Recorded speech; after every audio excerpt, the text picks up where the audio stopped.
우리 한번 따라해 보시겠습니다. 영웅이 아니라 임마누엘이 되신 예수. 오늘 우리 주님이 세상에 탄생하신 성탄을 기념하여 예배드리는 성탄 주일입니다. 하나님께는 영광이며 땅에서는 기뻐하심을 입은 사람들 중에 평화이신 성탄절의 은혜가 오늘 2부 예배드리는 우리 모든 성도님들에게 넘쳐나게 되시기를 바랍니다. 예수님이 탄생하실 때의 이스라엘은 평화롭고 안정적인 상황이 아니었습니다. 이스라엘은 나라를 잃고 로마의 압제하에서 고통받고 있었습니다. 또 로마는 윤리도덕상으로 계속하여 퇴폐 현상이 확산되고 있었고 수많은 헬라의 신들과 로마의 신들이 있었지만 그것이 인생의 문제를 해결하지 못한다는 것을 확인하며 방황하고 있었습니다. 바로 그런 때에 예수님은 이 세상 속으로 오신 것이었습니다. 지금 저희들의 상황도 비슷하지 않습니까? 3주째 계속되는 토마스 파이어라고 불리는 이 산불은 지난 금요일 12월 22일부로 캘리포니아 역사상 가장 큰 대형 산불이 되었습니다. 북한의 핵 위협에 대응하는 미국의 반응이 이제는 예사롭지가 않습니다.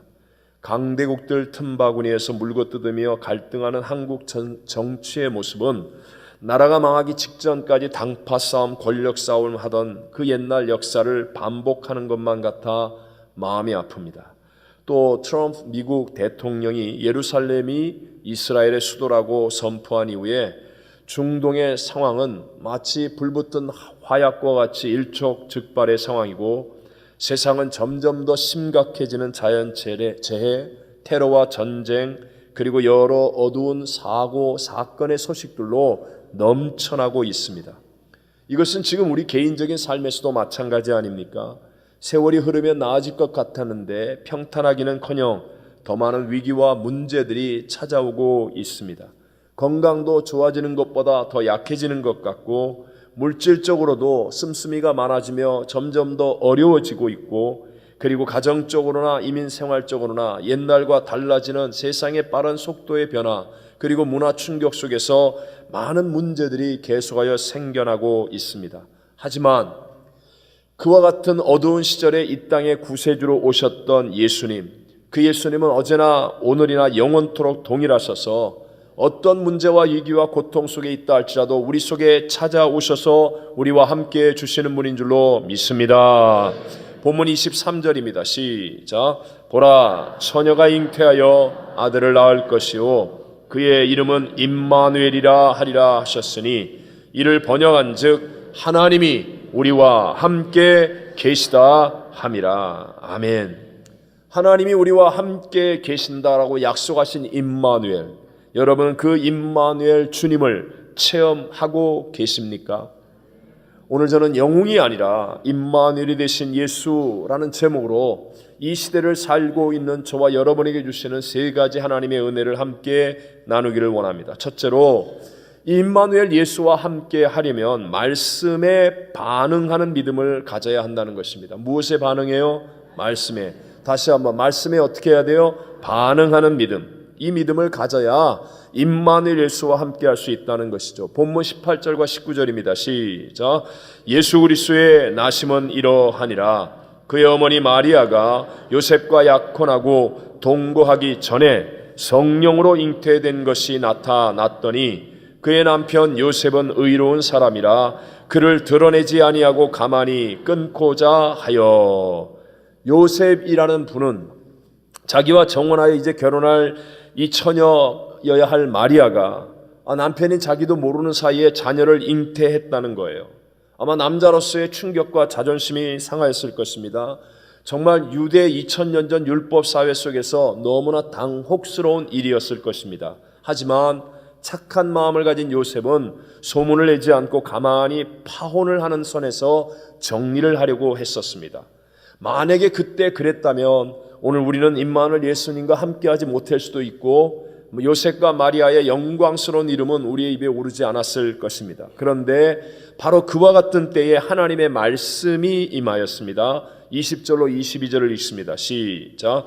이 일을 생각할 때에 주의 사자가 현몽하여 이르되 다윗의 자손 요셉아 내 아내 마리아 데려오기를 무서워하지 말라. 그에게 잉태된 자는 성령으로 된 것이라. 아들을 낳으리니 이름을 예수라 하라.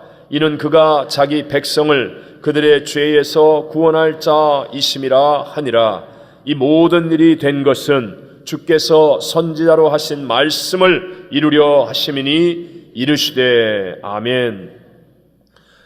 우리 요셉에게 하나님의 말씀이 임하였습니다. 요셉은 지금 머릿속이 너무 복잡하지 않습니까? 아니 나의 정혼자가 처녀여야 하는데 아니 그것도 모자라 임신을 했다니, 지금 유대 율법사에서 이 일이 발각되면 돌에 맞아 죽을 텐데 내 자존심과 내 인생은 이제 망쳤을지도 몰라 등등 많은 상황들이 있지만 요셉은 그런 상황에 반응하지 않고 말씀이 들려지자 오직 그 하나님의 말씀에 대해서 반응하였다는 것입니다. 분명히 자기의 생각과 다른 말씀입니다. 요셉의 생각은 조용히 파원하는 것에서 정리하는 것이었습니다. 그러나 하나님의 말씀은 데려오라는 겁니다. 그랬을 때 자기 생각과 다른 말씀이지만 가만히 끊지 않고 데려와 내가 끝까지 책임지겠다라고 말씀을 순종하는 태도를 가졌다는 것입니다. 마찬가지죠. 어린 처녀 마리아도 너무 충격스러운 사건 아닙니까? 그런데도 불구하고 주의 계집종이오니 주의 말씀대로 내게 이루어지이다.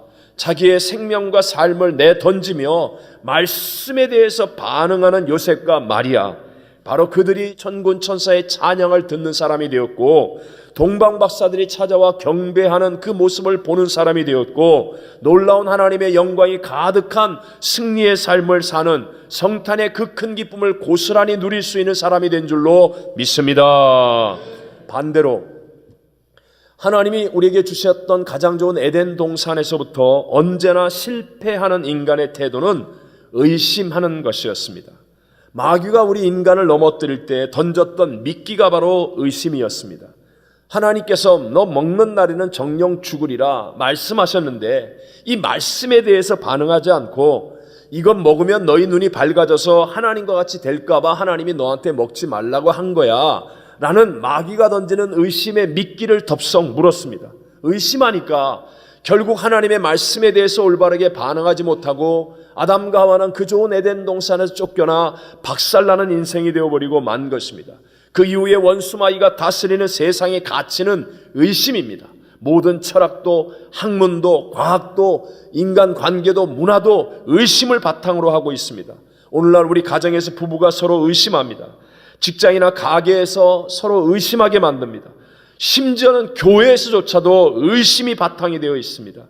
인간은 우리 하나님을 등진 존재가 되었기 때문에 아담과 하와 이후로 거짓말을 훨씬 더 잘 받아들이고 또 잘 하게 되어 있습니다. 오늘날 세상에 가짜 뉴스가 넘쳐난 이유가 무엇입니까? 사람들은 그런 의심과 거짓을 쭉쭉 빨아당기기 때문에 가짜 뉴스가 넘쳐나고 있는 것입니다. 그러나 기억하십시오. 저와 여러분을 살리는 성경의 가치, 하나님의 가치는 의심이 아니라 오직 믿음이라는 것을 믿게 되시기를 바랍니다. 그럼 그런 믿음은 어디서 생겨납니까? 로마서 10장 17절이죠. 시작. 그러므로 믿음은 들음에서 나며 들음은 그리스도의 말씀으로 말미암았느니라. 아멘. 이런 세상을 이길 수 있는 믿음, 의심을 이기는 믿음은 하나님의 말씀을 들음에서 나오는 것입니다. 그래서 성경은 우리 하나님의 백성들, 하나님의 사람들을 양이라고 비유로 자주 말씀하지 않습니까? 그 이유는 양은 시력이 마이너스 20이에요. 마이너스 20이라는 말은 거의 장님이라는 얘기입니다. 그래서 수백 마리의 양이 지나가는 길도 아주 외길 하나만 나오는 이유도 양은요, 그냥 앞에 있는 자기 얼굴 앞에 있는 양의 궁둥이밖에 안 보이는 거예요. 그래서 그 수백 마리가 갈 때도 그냥 그 앞에 양 궁둥이만 따라가기 때문에 양들이 다니는 길은 마치 외길처럼 이렇게 한 줄로만 표시가 나는 이유가 거기 있습니다. 그럼 양들은 어떻게 삽니까? 목자의 음성을 듣는 것으로 사는 거예요. 목자가 부르는 그 음성을 들음으로 말미암아 안전하게 우리에 거하고 또 풀이 있는 목초지를 찾고 물이 있는 곳을 찾아갈 수 있게 되는 것입니다. 사람은요, 들은 것을 말하게 되어 있습니다. 교회에서도 왜 부정적인 말을 합니까? 왜 예수 믿는 사람이 가정과 동료들에게 부정적인 말을 합니까? 그것은 하나님의 말씀을 듣지 않기 때문에 그런 것입니다. 교회 와서 듣는 척하지만 딴 생각을 하고 있거나, 아니면 자신의 자아가 죽지 않아서 자기 고집이 너무 세서 한 귀로는 듣는 것 같은데 한 귀로 다 흘려버리기 때문이라는 것입니다. 우리를 실패케 하는 의심, 이 의심을 이길 수 있는 길은 의심하지 않는 것이 아니라 말씀을 듣는 것임을 깨닫게 되시기를 바랍니다. 그리고 그 하나님의 말씀 1.1획 변하지 않은 진리의 말씀에 대해서 반응하는 사람이 될 때 누구든지 우리와 함께 하시는 임마누엘 예수님을 누릴 수 있는 것입니다.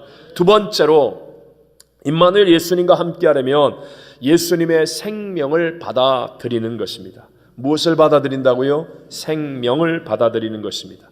예수님은 마리아의 몸을 빌어서 성령으로 잉태하셨습니다. 생명으로 이 세상에 오셨다는 의미입니다. 가장 작은 아기로 이 세상에 태어나셨습니다. 이 말은 자신을 완전히 무장해제하시고 우리에게 자신을 전부 맡기셨다는 것입니다. 이것이야말로 겸손이며 진정성이고 신뢰와 동행을 의미합니다. 생명에 대한 자신감을 표현하는 것이기도 합니다. 그래서 성경에 나오는 신앙의 또 다른 표현은 가장 중요한 것이 바로 생명이라는 말입니다. 여기에서의 생명, 신앙적인 생명은 우리가 부모로부터 물려받은 육체적인 생명이 아니라 영적으로 다시 거듭나 태어났을 때 임하는 예수님의 영원한 생명을 의미합니다. 육체가 갖고 있는 이 부모로부터 물려받은 생물학적인 생명은 헬라어로 비오스라고 얘기하고, 예수님을 믿을 때 예수 그리스도로부터 우리에게 주어지는 거듭남으로 임하는 생명을 조회, 즉 영원한 생명을 의미하는 말로 사용합니다. 예수님께서 학자 니고데모를 만났을 때 사람이 거듭나지 아니하면 하나님의 나라를 볼 수 없느니라 라고 하셨습니다. 이 거듭남이라는 말에 해당되는 헬라어 아노테는 위로부터, 근원으로부터 임하는 생명을 받아들이는 것을 의미합니다. 영원한 조회, 즉 예수님의 이 부활의 생명은 오직 예수 그리스도로 말미암아 우리에게 주어지는 것이고, 우리는 그것을 믿음으로 받아들이게 될 때 임마누엘 예수와 함께하는 삶을 살게 되는 줄로 믿습니다. 그런데 이 보이지 않는 조회라고 하는 예수님의 생명을 받아들임에 있어서 아주 중요한 것이 있습니다. 이 예수님의 생명을 받아들이는 것은 마치 우리가 비행기 탈 때 티켓을 받는 것과 같은 게 아니라는 거예요. 기차표, 버스표 이런 티켓 주머니 안에 넣었다 뺐다 이렇게 하는 것이 아니라 내면의 내 마음 중심으로 받아들이는 것이 바로 조회 예수의 생명이라는 것입니다. 제가 이번에 여러분에게 꼭 읽어보라고 권하고 싶은 아주 쉬운 책이 있습니다. 경영은 관계다라는 책입니다. 여기에서 지속 성장의 힘, 이건 실질적으로 우리의 기업 또는 가게 또는 무슨 일을 하든지 지속적으로 성장할 수 있는 힘은 사실 외부적인 조건보다 더욱 중요하고 결정적인 것은 개개인이 가지고 있는 인성이라고 말합니다. 겉으로 보기에 드러나지 않는 내면의 속성이긴 하지만, 그러나 실제로 막상 일과 업무에 돌입하다 보면 그 직원이 가지고 있는 내면의 힘이 그가 갖고 있는 기술이나 겉으로 드러나는 노하우보다 훨씬 더 강한 힘을 발휘하게 되고, 그래서 이것이 지속적으로 우리의 인생을 성장하게 만들어준다라고 말하는 것입니다. 오늘 예수를 믿었는데 이 생명은요, 하다못해 콘크리트를 뚫고 나오는 풀의 생명보다 더 강한 생명이에요. 죽음을 이기는 생명이고, 질병을 이기는 생명이고, 가난과 저주를 이기는 생명이고, 어떤 문제든지 이기는 생명이 예수의 생명입니다. 이 생명이 내 안에 있다면 우리 안에 반드시 성장과 발전이 일어나게 되는 줄로 믿습니다. 그런데 왜 지속적인 성장이 안 일어납니까? 그것은요, 예수의 생명을 내 내면 중심에 받아들인 게 아니라 마치 기차표 들고 있듯이 포켓에다 넣듯이 그냥 겉으로 나 예수 믿는 사람이야, 나 교회 다니는 사람이야, 나 직분이 뭐야, 나 이런 일을 했어, 지금 이렇게 잘못된 신앙생활을 하고 있기 때문은 아닌가 하는 거예요. 여러분 명심하셔야 됩니다. 예수의 생명을 내 중심 마음에 받아들이는 게 있는데 가장 큰 방해가 무엇입니까? 그것이 바로 우리 안에 이미 도사리고 있는 교만이라는 거예요. 이 교만 때문에 예수의 생명이 내 중심으로 받아들여지지 않습니다. 처음부터 우리 인간을 실패하게 만들고 범죄하게 만들었던 그 교만, 이 교만을 다른 말로 표현하면 내가 그것의 원인이 되고 싶은 마음, 내가 그것에 뭐가 되고 싶은 마음? 원인이 되고 싶은 마음. 이게 교만입니다. 자, 보세요. 아담과 하와가 마귀의 꼬임에 빠져서 그 좋은 에덴 동산을 잃어버리고 선악을 알게 하는 나무의 열매를 따먹은 까닭이 뭐예요? 하나님이 아담과 하와는 피조물로 인간으로 만드셨어요. 그런데 내가 그것의 원인이 되겠다는 거예요. 뭐의 원인이에요? 내가 스스로 하나님처럼 되겠다는 거예요.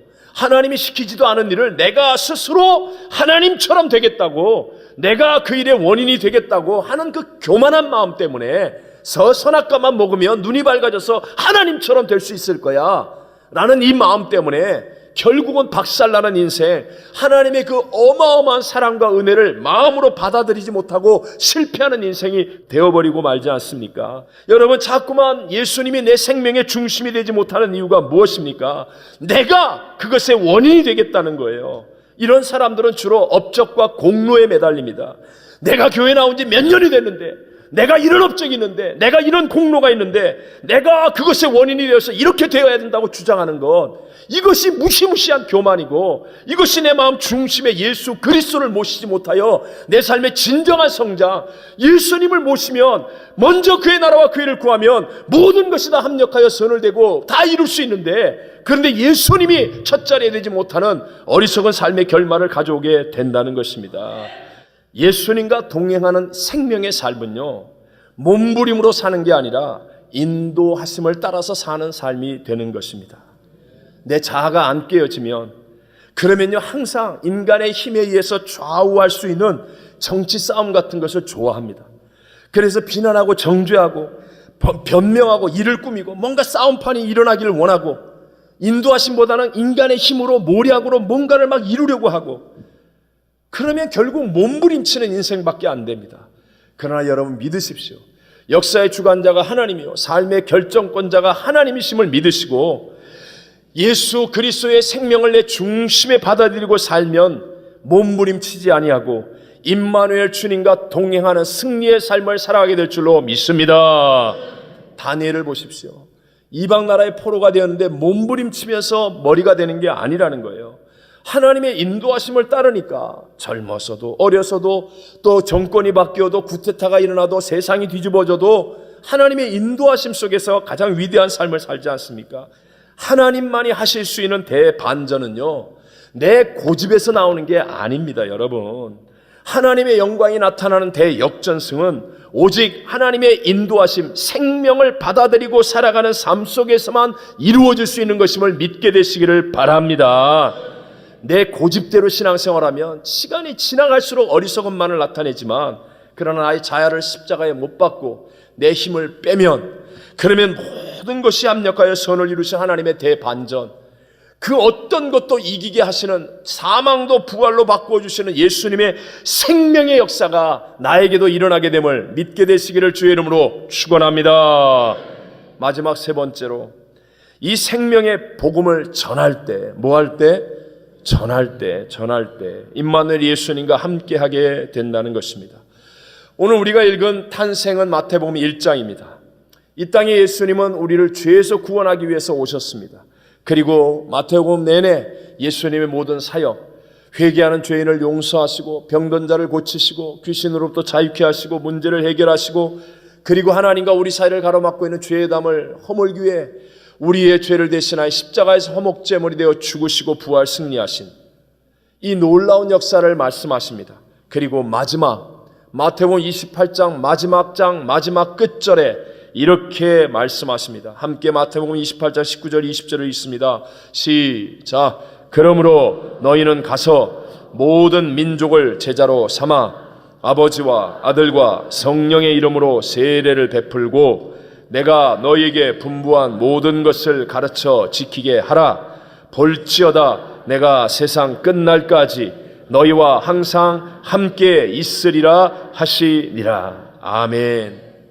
세상 끝날까지 항상 함께 있는 길은 딱 하나입니다. 이 놀라운 생명의 복음을 전하는 삶을 사는 것임을 믿으시기 바랍니다. 여러분, 진짜 좋은 물건일수록 사용해 보면 그 진가가 나타납니다. 마찬가지로 예수님의 생명, 즉 이 복음은요, 전해 보면 그러면 놀라운 감격과 은혜와 능력을 체험할 수 있는 것입니다. 출애굽할 때도 모든 장자가 죽을 때 어린 양의 피가 묻은 집은 죽음의 신도 넘어갔습니다. 예수 그리스도의 십자가의 복음은 사망도 이기게 하는 능력이 있는 줄로 믿습니다. 그래서 예수님의 이 생명의 복음을 전하는 교회, 이 생명의 복음을 전하는 성도는요, 항상 다 100% 이기는 자가 되었다는 것입니다. 고난과 어려움이 없다는 말이 아닙니다. 고난과 어려움을 만나긴 하지만, 그러나 복음을 전할 때 예수 생명의 역사가 내 안에 일어나서 나와 함께 하시는 임마누엘 예수님 때문에 반드시 이기는 역사, 영광스러운 결말이 만들어지게 되는 줄로 믿습니다. 우리가 만약에 육신의 생명만을 가지고 살아간다면, 거듭남의 이 생명 속에 살지 않고 육신의 생명만을 가지고 이성의 계산 속에서 살아간다면 우리의 모든 결론은 죽으면 안 된다는 거예요. 그래서 무슨 어려움이 생기면 도망치게 급급하고 고난은 피하는 것이 잘하는 것이라고 생각합니다. 오직 생존을 위해서만 살아가는 것을 말하죠. 세상은요, 우리에게 끊임없이 생존 경쟁 속에서 살아남는 자가 되라고 가르치고 있습니다. 그래서 교회는 안 가더라도 좋은 학교 가라, 명문대 가라, 예배는 안 드리더라도 대기업에 들어가라, 그러면 생존 경쟁에서 이기는 것이다. 착각하지 마십시오. 여러분, 이런 생존을 위한 삶은요, 만약에 이루지 못할 때가 있으면 말할 수 없는 좌절과 실망, 열등감에 사로잡히게 되고요, 이룬다 할지라도 없어지지 않는 두려움, 그리고 더 커지는 허망함 속에 몸부림치는 인생을 살 수밖에 없습니다. 여러분, 우리가 보듯이 구약의 이스라엘 백성들이, 아니 어떻게 저들은 저렇게 하나님께 원망할 수가 있을까? 저런 기적이 일어나고 역사가 일어나는데 또 원망하고 왜 그렇습니까? 그들은요, 생존을 위해 상황을 우선시하는 삶을 살았기 때문에 그런 것입니다. 하나님이 함께 계시는데도 불구하고 그것보다 오직 이 땅의 생존을 위해 상황이 좋아지면 복이라고 생각하고 상황이 어려워지면 저주라고 생각하는, 그러니까 항상 업앤다운이 있는 흔들리는 삶을 사는 거예요. 세상과 사람에게 휘둘림을 당하는 삶을 사는 거예요. 그러나 하나님의 복이 무엇입니까? 하나님의 복은 상황이 먼저가 아니라 하나님의 함께하심입니다. 함께하심. 우리 하나님은요, 이 성경을 읽으면 상황에는 별 관심도 없으세요. 그래서 이스라엘 백성들을, 아니 하나님이 사랑하는 사람들을 광야로 막 이끌어 가시는 거예요. 상황에 대한 해석은 우리 인간들도 할 수 있지만, 그러나 하나님의 인도하심은요, 우리가 생각하는 상황의 해석보다 훨씬 더 높고 위대한 것입니다. 생각해 보십시오. 홍해 바다로 인도하신 하나님, 상황으로 보면 우리 인간의 해석은 절망이에요. 그런데 하나님이 함께 하시니까 바다가 갈라져서 길이 만들어지는 새 역사가 일어나지 않습니까? 광야에서 200만 명이 어떻게 40년을 삽니까? 상황으로 보면 인간의 해석으로는 끝장입니다. 그러나 하나님이 함께 하시니까 매일 만나가 내리고 낮에는 구름기둥, 밤에는 불기둥, 옷이 닳지 않고 신발이 떨어지지 않고 반석에서 물이 솟고 하나님이 영광 가운데 그들 가운데 함께 하니까 승리하는 삶을 살게 되는 줄로 믿습니다. 오늘도 마찬가지예요. 하나님은 상황을 먼저 변화시키는 게 아니에요. 우리에게 어떤 상황 속에 있어라도 이 조회의 생명을 가지고 상황을 뛰어넘어 담대하게 복음을 전하는 사람이 되어지라는 거예요. 그러면 하나님이 나머지를 책임져 주시고 적과 꿀이는 가나안 땅을 허락하여 주실 줄로 믿습니다. 제가 D.L. 무디 이야기로 마치려고 합니다. 미국과 영국이 절망 가운데 빠졌을 때, 어둠 가운데 있었을 때 부흥의 불길을 일으켰던 분이 D.L. 무디입니다. 사실 이분은 가난한 노동자의 가정에 태어나서 초등학교까지 끝까지 마치지 못했어요. 정규교육을 제대로 받은 적이 없습니다. 이 D.L. 무디에게 어느 날 한 청년이 다가와서 물었습니다. 전도가 중요한 줄 알지만 먼저 제게 은혜가 있어야 나가서 복음을 전하지요. 저는 지금 은혜가 떨어졌습니다. 그럴 때 D.L. 무디가 이렇게 대답했다고 합니다. 그건 핑계야. 불평과 핑계는 영혼을 죽이는 독이네. 은혜가 있어야만 복음을 전할 수 있다고 생각하지 말게. 핑계하는 삶에는 은혜가 없어. 전도는 주님의 사명이고 명령이야. 먼저 전하면 은혜는 생기는 법이네. 우리 D.L. 무디가 남긴 유명한 말이죠. 당신의 삶을 하나님께 바치면 하나님은 당신이 할 수 있는 것보다 더 위대한 일을 하신다. 아까도 얘기했지만 진짜 초라한 사람이 D.L. 무디예요. 구두 수성공. D.L. 무디의 가장 큰 약점이 뭔지 아십니까? 영어를 잘 못한다는 거예요. 이해가 되십니까? 발음이 이상하고요. 그가 쓴 원고가 아직도 잘 이해가 안 되는 원고가 많아요. 철자가 하도 안 맞아서. 문법이 틀립니다. 그렇지만 D.L. 무디는 좌절하지 않았습니다. 자신의 부족함을 핑계 삼지도 않았습니다. 포기하지 않았습니다. 실제 일화죠. 한번 D.L. 무디가 캠브리지 대학에 가서 설교를 하는데 막 학생들이 설교를 시작하니까 막 발을 구르고 박장대소라고 웃는 거예요. 난리가 났습니다. 왜요? 이상한 영어를 하니까. 아니 세계적인 부흥사 D.L. 무디가 왔는데 도대체 문법은 다 틀리고 발음도 이상하고 막 이상한 영어를 하니까 막 웃는 거예요. 콧대 높은 학생들이 D.L. 무디를 깔보는 거죠. 그러나 무디는 끝까지 복음을 전했습니다. 설교가 끝난 후에 한 학생이 자랑스럽게 D.L. 무디 설교 내용 중에 문법이 틀렸다는 것을 쫙 써갖고 D.L. 무디에게 줬습니다. D.L. 무디가 그걸 받아들고 뭐라고 한지 아십니까? 나는 내 문법이 틀린 줄을 알고 있습니다. 그러나 나는 내가 알고 있는 모든 문법을 하나님의 영광을 위해 사용하고 있습니다. 학생은 자신이 그렇게 잘 알고 있는 문법으로 하나님께 영광을 돌리고 있습니까? 그 학생은 충격을 받았습니다. 다음날 아침에 그 학생들의 회장이 대표로 무디에게 찾아와서 정중하게 사과를 했습니다.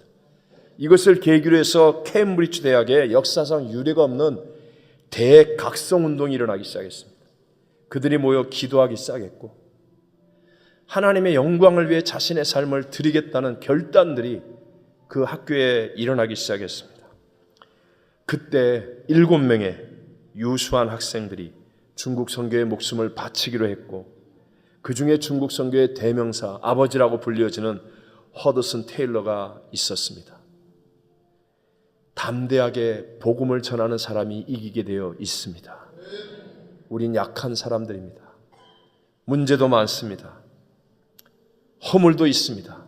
그러나 여러분, 주의 복음을 전하면 임마누엘 예수님, 하나님이신 그분이 우리와 함께하게 됨을 믿으시기 바랍니다.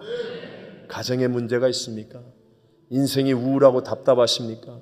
이민생활이 너무 적자하고 힘듭니까? 길이 안 보이는 것 같습니까? 선교 가십시오. 지금 전도지를 들고 지하철역으로 가십시오. 한국 사람들이 많이 모이는 마켓에 가십시오.